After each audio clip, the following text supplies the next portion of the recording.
बिस्मिल्लाहिर्रहमानिर्रहीम। नाज़रीन, आज की गुफ्तगू बहुत ख़ास है।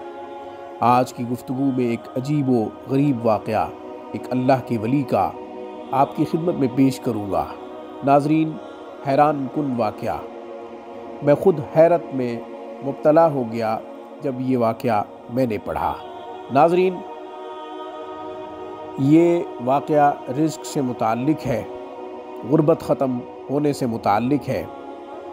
नाज़रीन, इस वाक़या में आप जानेंगे कि एक बहुत बड़े अल्लाह वाले की गुर्बत कैसे ख़त्म हुई, किन कलिमात से उसने अल्लाह को पुकारा, अल्लाह ताला की रहमत उसकी तरफ मुतवज्जे हुई और वो न सिर्फ़ ख़ुद अमीर हुआ बल्कि उसकी नस्लें भी अमीर हो गई। नाज़रीन, ज़रूरत यकीन की है।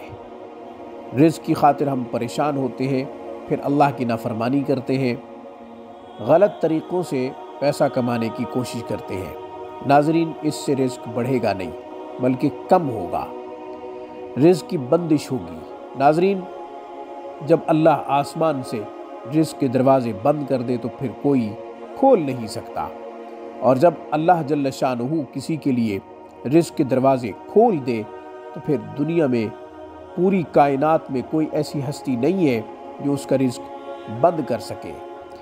फिर इसी वाक़या में अमल भी आपको अर्ज़ करूँगा जिससे वो साहब अमीर हुए, जिससे वो अल्लाह वाले अमीर हुए, जिससे वो अल्लाह के वली और इमाम, बहुत बड़े इमाम थे, वो अमीर हुए।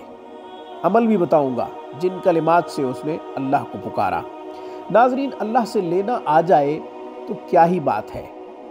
जो शख्स अल्लाह से लेने का सलीक़ा सीख गया या उसको आ गया, वो इस दुनिया में भी जन्नत में है। आखिरत में तो जन्नत मिलेगी ही सही, मगर इस दुनिया में भी वो जन्नत में है, इस दुनिया में भी वो मौज कर रहा है। उसकी तो मौजें हैं जो अल्लाह से लेना जानता है, अल्लाह के ख़ज़ानों को अपनी तरफ मुतवज्जे करना जानता है, क्योंकि उसी के पास है सारे ख़ज़ाने। नाज़रीन, हज़रत इमाम आसिम राहिमहुमुल्लाह फरमाते हैं कि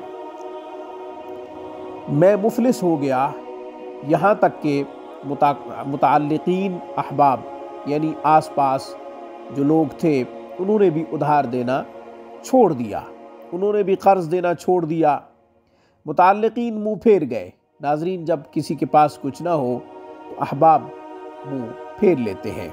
नाज़रीन, मुताल्लिक़ीन छोड़ देते हैं, रिश्तेदार भी छोड़ देते हैं, घर आना छोड़ देते हैं, और अगर कोई गरीब हो किसी के पास चला जाए तो वो उसके पास नहीं बैठते इस नीयत से कि ये हमसे कुछ मांग ना ले।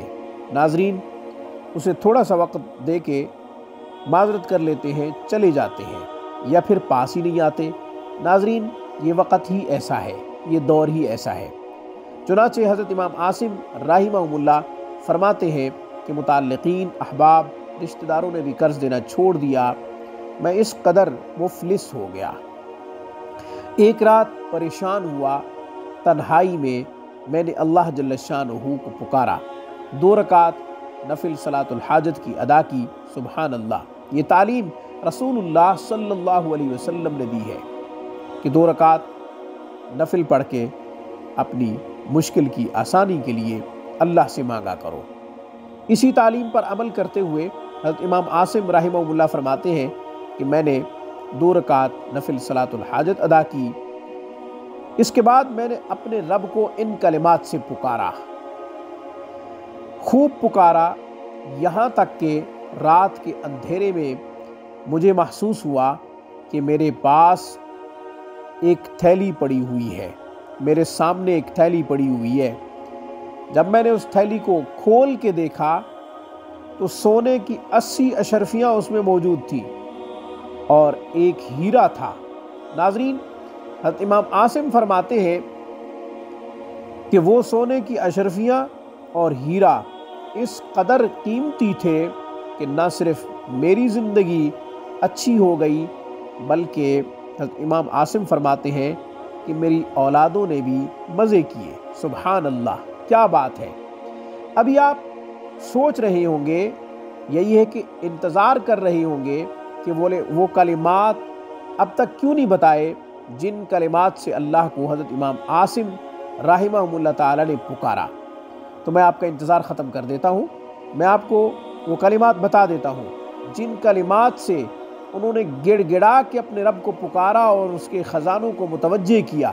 وہ کلمات یہ ہیں: یا مسبب الاسباب سبحان اللہ، یا مفتح الابواب، یا سامع الاصوات، یا مجیب الدعوات، یا دافع البلیات، یا قاضی الحاجات، اللہم اکفنی بحلالک عن حرامک واغننی بفضلک عمن سواک۔ ایسے انہوں نے اللہ سے دعا مانگی۔ ان کلمات کے ذریعے اس نے اپنے رب کو پکارا۔ اللہ کے ولی نے اللہ اس قدر متوجہ ہوا کہ نہ صرف اس کی زندگی خوشحال ہو گئی بلکہ اولادوں نے بھی مزے کیے۔ پھر وہ کلمات پڑھ دیتا ہوں: درد دل سے ان کلمات سے اللہ کو پکارا کرو۔ جو شخص تنگ دستی کی وجہ سے پریشان ہے اسے مایوس ہونے کی ضرورت نہیں، وہ ان کلمات سے اپنے رب کو پکارے اور مانگے۔ وہ کلمات پھر پڑھ دیتا ہوں، بہت اچھا لگ رہا ہے، ان کلمات کا ترجمہ بھی بہت اچھا ہے: یا مسبب الاسباب، یا مفتح الابواب، یا سامع الاصوات، یا مجیب الدعوات، یا دافع البلیات، یا قاضی الحاجات، اللہم اکفنی بحلالک عن حرامک واغننی بفضلک عمن سواک۔ عربی میں دعا مانگنا آپ کا کام ہے۔ اس کو پتہ ہے کہ آپ کیا مانگ رہے ہیں، اس کو پتہ ہے کہ آپ کو کس چیز کی ضرورت ہے۔ ناظرین، ان کلمات سے اللہ کو پکارنے کے بعد اردو زبان میں یا اپنی زبان میں کچھ کہنے کی ضرورت نہیں ہے، انہی کلمات میں سب کچھ موجود ہے۔ انشاءاللہ آپ کو خوب رزق ملے گا۔ ہر رات صلاۃ الحاجت کی نفل ادا کریں، پھر ان کلمات سے اللہ تعالیٰ کو پکاریں۔ اول آخر 3 دفعہ درود شریف لازمی پڑھ لیں، ہاتھ اٹھا کے دعا کے لیے، پھر یہ کلمات پڑھیں۔ آنکھوں سے آنسو آ جائیں تو کیا ہی بات ہے، سونے پہ سہاگا ہے۔ ناظرین، آج کی گفتگو میں بس اتنا ہی۔